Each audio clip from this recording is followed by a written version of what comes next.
이스라엘 국가안전보장회의가 현지 시간 24일까지 인질 석방은 없다고 밝혔습니다. 이에 따라 나흘간의 일시 교전 중단 발효 시점도 당초 예상보다 하루 이상 늦춰졌습니다. 이스라엘 측은 구체적 이유는 밝히지 않은 채 협상이 계속 진행 중이라고만 밝혔습니다.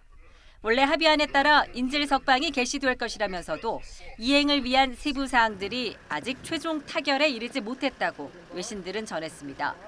앞서 이스라엘 군 대변인도 인질 송환은 복잡한 과정을 거쳐야 한다며 시간이 걸리고 몇 단계에 걸쳐 지속될 수 있다고 밝혔습니다. Israel is still at war with Hamas and we are committed achieving our goals. Defeat Hamas and bring all our hostages home. 이스라엘은 후속 협상을 위해 정보기관 모사드의 국장을 카타르로 급파한 것으로 전해졌습니다. 양측이 더 논의해야 하는 사안은 석방 대상 인질과 수감자 명단 결정, 막교환 경로 등입니다. 앞서 이스라엘과 하마스는 나흘 동안 휴전을 해 어린이와 여성 등 인질 50명과 팔레스타인 수감자 150명을 막교환하는 안에 합의했습니다. 또 추가로 하마스가 인질 10명을 석방할 때마다 휴전 기간을 하루씩 연장하기로 했습니다. 이에 따라 인질 모두가 풀려날 때까지 일시 휴전 가능성도 나오지만 네타냐후 이스라엘 총리는 전쟁에서 승리할 때까지 싸우겠다는 의지를 거듭 천명했습니다. אנחנו מנצחים ונמשיך להילחם עד לניצחון המוחלט. 이런 가운데 이스라엘과 하마스가 전격 합의한 나흘간의 휴전 기간 동안 하마스가 다시 남부에서 전열을 재편할 수 있다는 가능성도 나오고 있습니다. YTN 최영주입니다.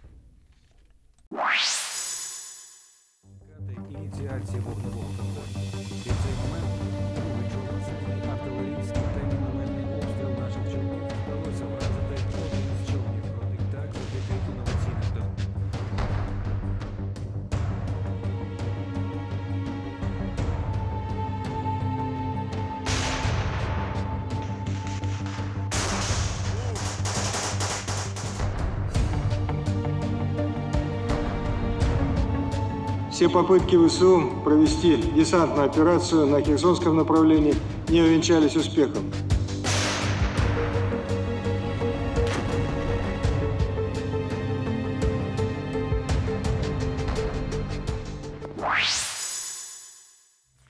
우크라이나 헤르손 지역. 러시아의 폭격으로 자동차가 불에 타고 건물이 부서졌습니다. 구급차에서는 중년 남성이 치료를 받고 있습니다. 유엔은 지난해 2월 러시아가 우크라이나를 침공한 이후 우크라이나의 민간인 사망자가 10,000명을 넘었다고 밝혔습니다. 민간인 희생자의 절반 이상은 최전선과 먼 후방에서 나왔으며 주로 장거리 미사일과 집속탄 등 폭발성 무기에 의해 발생했다고 설명했습니다. 이런 가운데 독일 국방장관이 우크라이나 수도 키이우를 방문해 1조 8천억 원 상당의 무기 지원을 추가로 약속했습니다. So we are altogether it's a package of 1.3 billion euros and I'm quite sure this is the fifth package since last winter. This will help you in your fight against. 데이비드 캐머런 영국 외무장관이 첫 방문지로 키이우를 찾았고 전날 로이드 오스틴 미 국방장관에 이어 독일 국방장관까지 방문해 서방에 굳건한 지원을 부각한 것입니다. 지난달 이스라엘과 하마스 간 전쟁이 시작되면서 서방의 관심과 지원이 식어간다는 우려를 불식하려는 행보로 풀이됩니다. 독일의 추가 지원 규모는 미국이 약속한 1억 달러의 14배 이상입니다. 독일은 방공체계와 포탄, 대전차 지뢰 등을 대량으로 지원할 예정입니다. 서방과 미국의 지원 강화가 교착 상태에 빠진 우크라이나 전쟁에 변수가 될 수 있을지 관심이 쏠리고 있습니다. YTN 이동호입니다.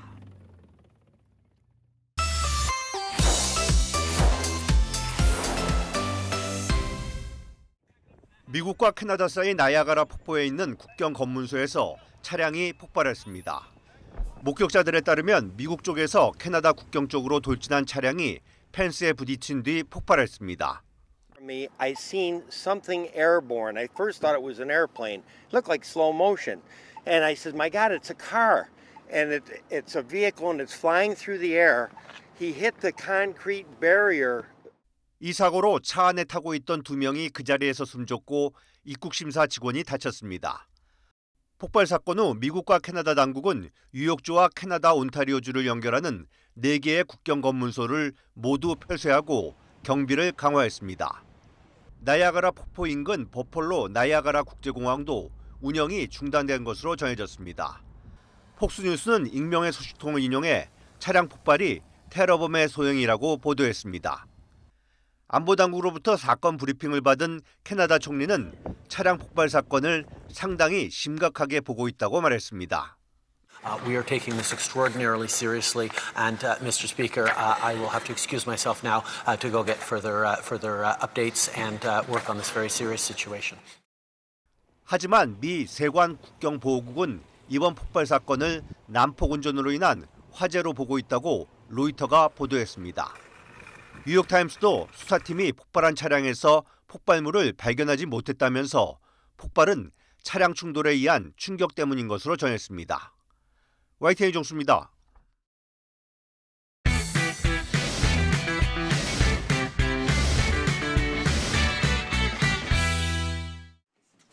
정부의 의대 정원 증원 수요 발표 후 취소 가능성까지 거론되던 의료현안 협의체가 가까스로 열렸지만 분위기는 냉랭했습니다. 총파업 불사 입장까지 밝힌 의사협회는 정부의 수요조사 결과 발표를 다시 한번 강하게 비판했습니다. 신뢰를 기반으로 해서 국민 건강을 위해서 허심탄회하게 이야기를 해야 되는데 벌써 시작한 지 한 3일 후에 그렇게 발표를 해버리시니까 이거를 우리 정진실 정책관님을 믿고 내가 이 자리에 앉아 있어야 되나 하는 거 사실 그런 생각도 많이 들었고요. 정부도 듣고만 있지는 않았습니다. 오히려 의사협회 인식이 국민 기대와 동떨어졌다고 맞받으면서 협상장 공기는 시작부터 얼어붙었습니다. 내가 일하는 병원의 인력은 부족하고 수억 원의 연봉으로도 의사를 구하기 어렵다고 호소하면서도 의사를 길러내는 의대 정원을 늘리는 것은 반대하는 모순에서 이제는 벗어나야 합니다. 결국 회의는 오래가지 못하고 양측의 깊어진 골만 확인한 채 10분 만에 끝나버렸습니다. 회의가 열리던 시간에 일부 의사들은 대통령실 앞에서 집회를 열고 총파업 가능성을 다시 한번 강조했습니다. 수요조사라는 게 뭐야? 수요조사라는 게 너들 돈 얼마 필요하냐고 묻는 게 수요조사 아니에요. 정말 여기에요. 대통령실 앞에 다 모여야 돼요. 의사협회는 큰 폭의 의대 정원 확대 움직임에 대한 대응 방안을 마련하기 위해 이번 주말 전국 의사대표자 연석회의까지 소집한 상황. 눈치를 본다는 지적을 받으며 수차례 발표를 미루다 어렵게 수요조사 결과를 발표한 복지부가 의사단체의 강한 반발에 직면하면서 난항이 예상됩니다. YTN 조용성입니다.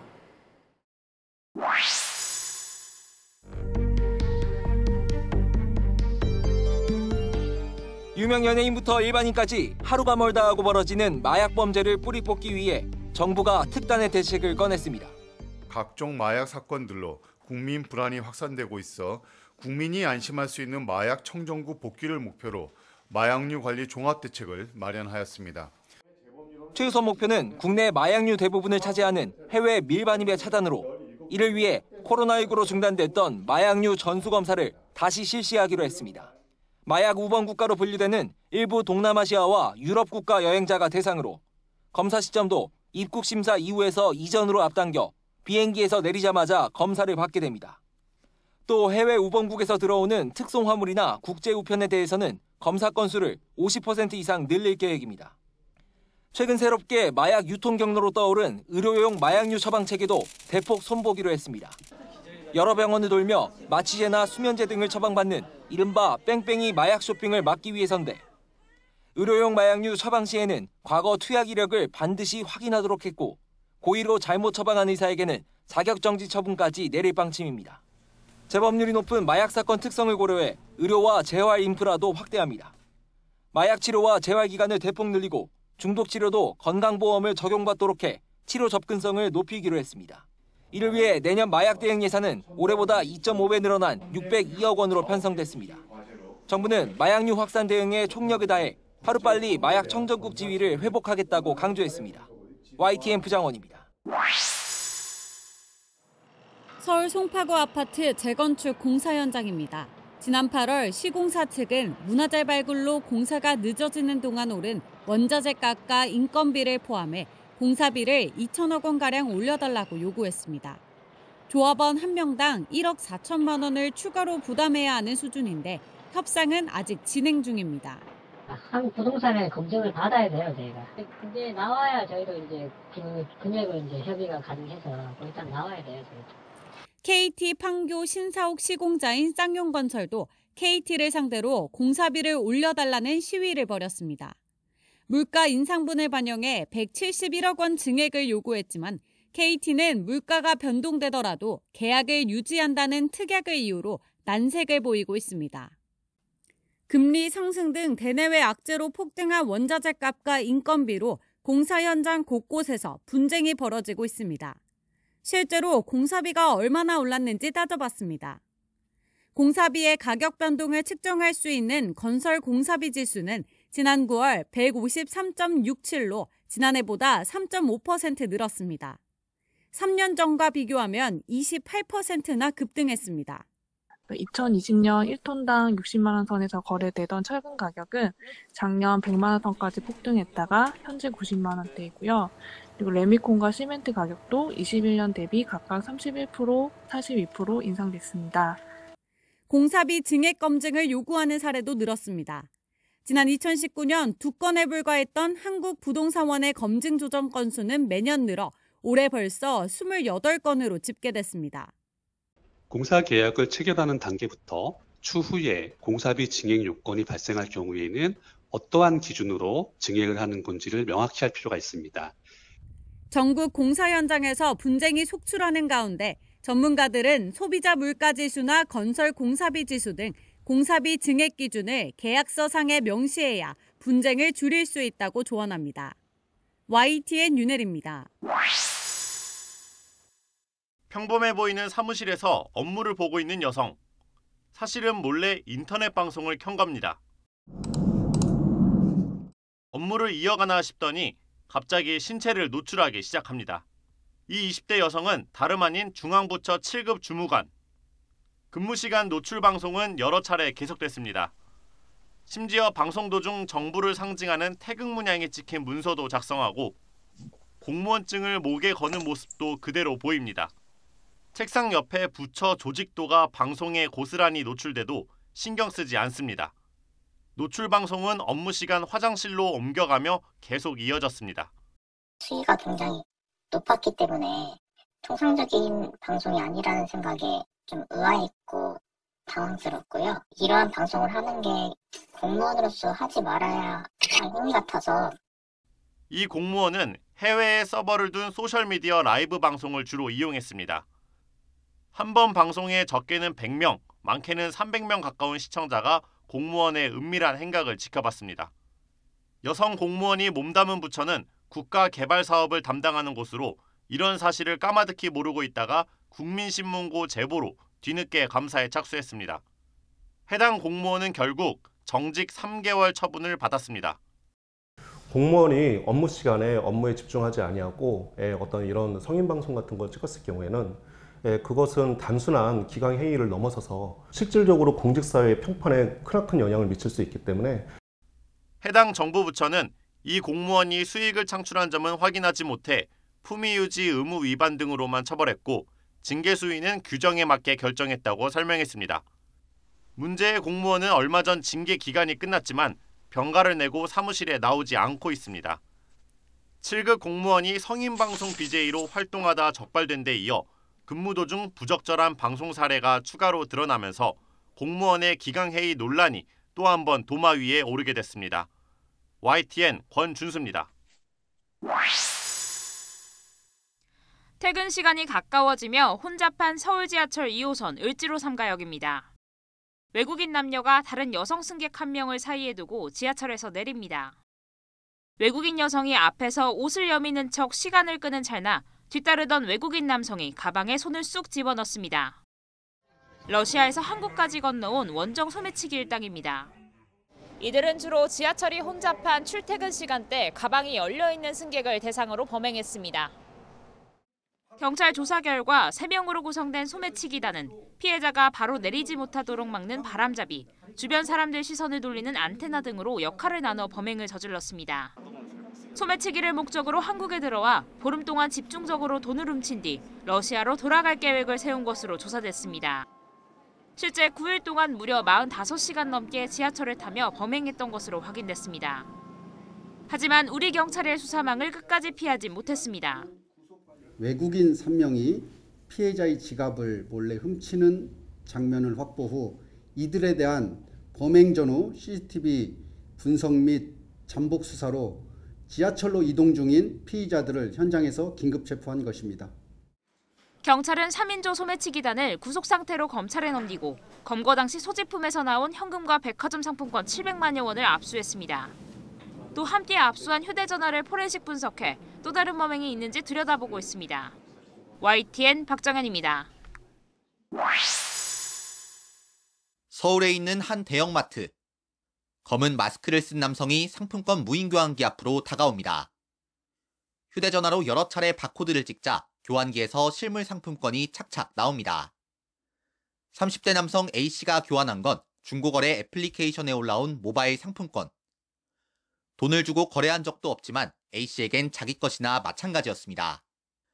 무단 도용을 막기 위해 판매자가 색을 칠해 가려놓은 바코드를 컴퓨터 프로그램으로 몰래 복원한 겁니다. 이런 방식으로 1년 6개월 동안 서울과 경기 일대 백화점 등을 돌며 A씨가 실물 상품권으로 교환한 상품권은 무려 3천만 원어치에 달합니다. 중고거래의 판매자나 구매자는 상품권을 써보지도 못하고 고스란히 당했습니다. 어이가 없었어요. 그 바코드도 제가 반을 잘랐었어요.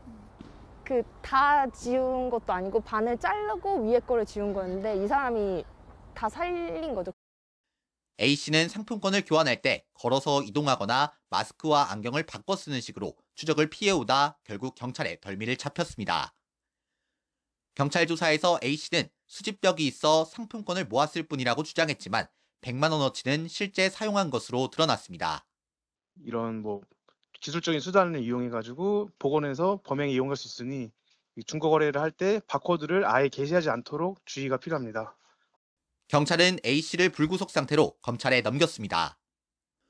또 압수한 실물 상품권 1년 번호를 역추적해 현재까지 파악된 피해자 130명에게 상품권 1,300만 원가량을 돌려줬습니다. YTN 안동준입니다. 대전지방검찰청은 여성 신도들에게 성범죄를 저지른 혐의로 재판에 넘겨진 정 씨에게 징역 30년을 구형했습니다. 위치 추적 전자장치 부착 20년과 성폭력 치료 프로그램 이수도 명령해달라고 재판부에 요청했습니다. 앞서 정 씨는 신도들을 성폭행해 징역 10년을 선고받아 복역했습니다. 그런데도 지난 2018년 출소한 직후부터 지난해까지 외국인 신도 2명과 한국인 신도 1명에게 또 성범죄를 저지른 혐의로 재판에 넘겨졌습니다. 검찰은 정 씨가 실형을 살고도 전혀 반성하지 않고 수십 차례 성범죄를 저질렀고 피해자들이 극심한 고통을 호소하며 강력한 처벌을 탄원하고 있다고 강조했습니다. 또 종교단체의 재력을 이용해 전국에서 집단행동을 벌여 수사기관과 사법부의 정당한 사법 절차를 방해한 데다 피해자들에게 2차 가해를 서슴지 않아 죄질이 불량하다고 지적했습니다. 정 씨가 성범죄 혐의로 기소된 건 지난해 10월이지만 정 씨 측에서 2차례 법관 기피 신청을 내며 재판은 1년 넘게 이어져 왔습니다. 재판부를 압박을 하고 피해자들에게 2차 가해를 가했는데 이건 사실상 대한민국 사법 시스템에 대한 정면 도전이라고 생각합니다. 이런 모든 걸 고려를 하셔서 아주 재판부에서 강력하게 형량을 선고해 주시길 부탁드립니다. 정 씨의 성범죄를 도운 JMS 2인자 예명 정조은이 징역 7년을 선고받은 것을 비롯해 앞서 1심 재판부는 다른 공범들에게 모두 징역형을 내렸습니다. 이런 가운데 또 다른 신도 18명이 정 씨에게 성범죄를 당했다고 신고하면서 검찰과 경찰은 추가 수사를 이어가고 있습니다. YTN 양동훈입니다. 한두 명이 사는 좁은 공간에서도 편리하게 설치할 수 있는 미니 건조기. 100만 원 안팎하는 대형 건조기보다 훨씬 저렴한 20-30만 원대여서 부담도 적은 편입니다. 1인 가구가 늘어나며 10kg 이하 소형은 건조기 10대 가운데 2대꼴로 팔리고 있습니다. 장마철인 지난 7월엔 점유율이 34%까지 올랐습니다. 미혼이긴 한데 결혼한 친구들 얘기 들어보면은 아기 때문에도 많이 쓴다고 하더라고요. 빨래가 많이 나오니까. 그런데 소비자보호원이 8개 업체를 조사한 결과 대부분이 표준 건조 용량을 넘는 최대 건조 용량을 기준으로 판매하고 있는 것으로 나타났습니다. 표준 건조 용량은 2.5kg 수준이지만 광고에는 3에서 4kg으로 최대 건조 용량을 표시해 소비자들이 착각할 수 있게 만든 겁니다. 에너지 효율 등급이 인증된 표준 건조 용량은 건조 기능이 보장되지만 최대 건조 용량으로 빨래를 넣으면 건조가 제대로 안 될 수 있습니다. 최대 건조 용량으로 세탁물을 투입한 후에 건조를 시켰을 때에는 보통 가장 잘 마르는 세탁물 기준으로 최대 건조 용량을 삼는 경우가 많기 때문에요. 일반 의류 제품을 투입해서 건조했을 때는 건조가 거의 되지 않고 있고요. 제품별로 건조 시간도 최대 1시간 23분 차이가 나고 에너지 소비량도 최대 1.6배 다를 수 있어 꼼꼼히 따져봐야 합니다. 소비자보호원은 우선 미니 건조기도 중대형처럼 표준 건조 용량으로 표시를 일원화할 수 있도록 제도를 개선해 나갈 예정입니다. YTN 김선입니다.